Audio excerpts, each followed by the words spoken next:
بانٹنے کے لیے صرف دولت نہیں ہے، ہر وہ چیز جو ہمارے پاس اپنی ضرورت سے زیادہ ہے اسے بانٹنا چاہیے۔ کوئی ہنر، کوئی علم، کوئی قابلیت، کوئی صلاحیت، اور سب سے بڑی بات اپنا وقت اور توجہ۔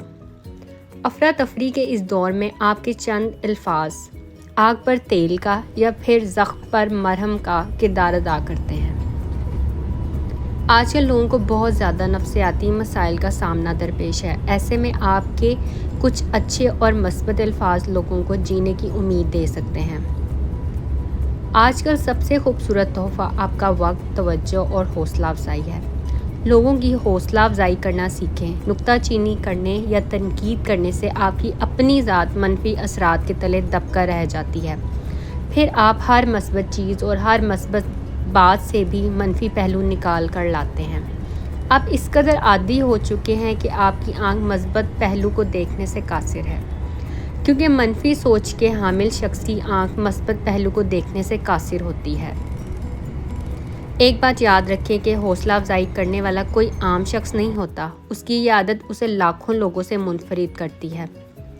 اس کی وجہ سے معاشرے میں گہرے نایاب پیدا ہوتے ہیں، اس کی وجہ سے کوہ نور جنم لیتے ہیں، اس کی وجہ سے معاشرے میں سایہ دار اور پھل آور درخت لگتے ہیں۔ جہاں حوصلہ افزائی کرنے والے کی وجہ سے دوسرے لوگ 2 قدم آگے جاتے ہیں، وہیں حوصلہ افزائی کرنے والا خود 4 قدم آگے چلا جاتا ہے۔ جہاں تنقید کرنے والے کی وجہ سے دوسرے لوگ 1 قدم پیچھے جاتے ہیں، وہیں تنقید کرنے والا خود 10 قدم پیچھے چلا جاتا ہے۔ حوصلہ افزائی کرنے کی عادت بنائیں۔ زندگی سیکھنے کا نام ہے، گرانے یا تکبر کا نام نہیں ہے۔ اس کی مثال ہمیں سلطنت عثمانیہ میں بھی ملتی ہے۔ جب عثمانی ترکوں کے پاس کوئی مہمان آتا تو وہ اس کے سامنے قہوہ اور سادہ پانی پیش کرتے۔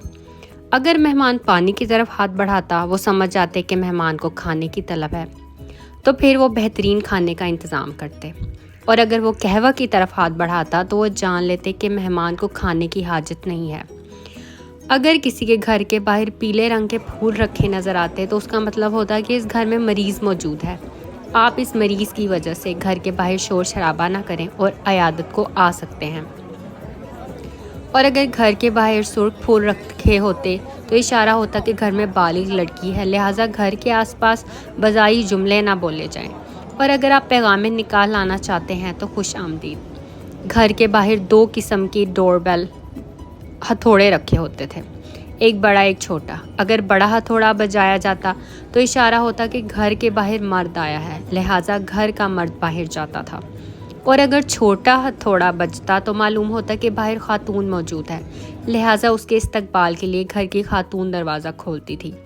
عثمانی ترکوں کے صدقہ دینے کا انداز بھی کمال تھا کہ ان کے مالدار لوگ سبزی فروش یا دکانداروں کے پاس جا کر اپنے نام سے کھاتا کھلوا لیتے تھے، اور جو بھی حاجت مند سبزی یا راشن لینے آتا تو دکاندار اسے پیسہ لیے بغیر اناج و سبزی دے دیتا تھا، یہ بتائے بغیر کہ اس کا پیسہ کون دے گا۔ کچھ وقت بعد وہ مالدار پیسے ادا کر کے کھاتا صاف کروا دیتا۔